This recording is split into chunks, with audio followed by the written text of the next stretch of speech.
Good afternoon from a drizzly and cloudy Seattle. I just finished my hot yoga class and I am headed to the farmer's market, which is my typical Saturday routine. No breaking news here. But what was breaking all over the news this morning, President Trump's escalating trade battle with China. President Trump has threatened to add penalties to a considerable amount of Chinese imports, and in response, China says it's going to add penalties to American imports to China. And that has a lot of people worried that the global economy is going to collapse. But the person who caught my attention this morning was the kind of person I rarely see on mainstream media, and not just mainstream, but national news, and that is a farmer.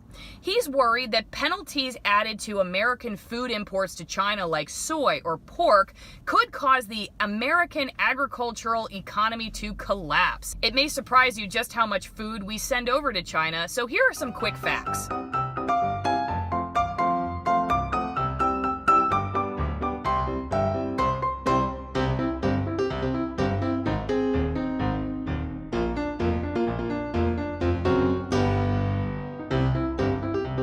But then that got me thinking, do all American farmers worry about potential tariffs on American food imports to China? And since I'm going to the farmer's market anyway, I figured I'd ask.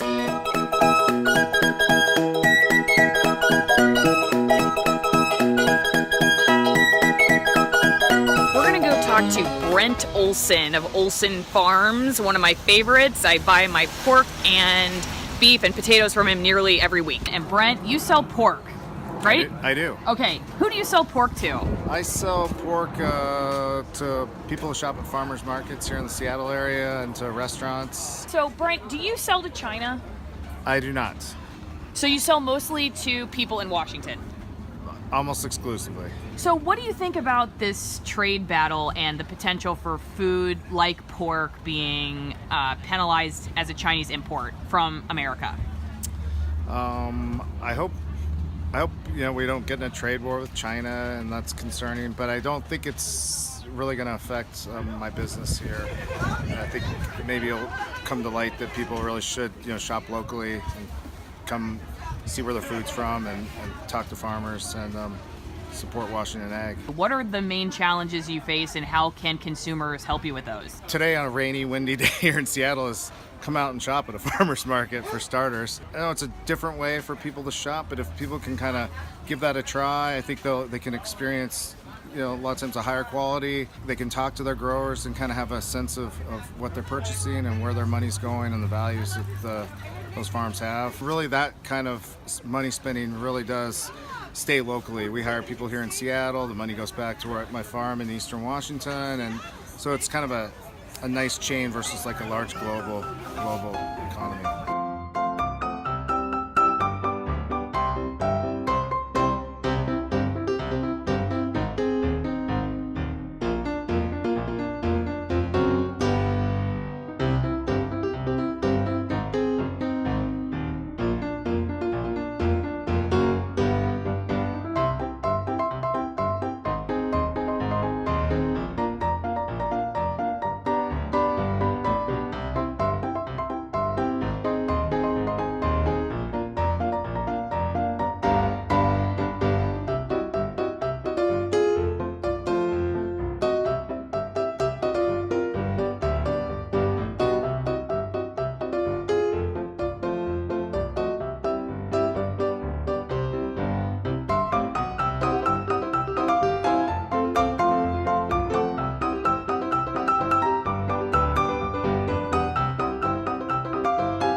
These are what my grocery bags look like for the week. I got some Brussels sprouts here, carrots, chard, kale, onions, some apples, pears. Then I bought some granola. I got some rye bread, salmon sliders, sheep's yogurt, sheep's cheese, and then the stuff I bought from Brent. Oh, and then also some sockeye.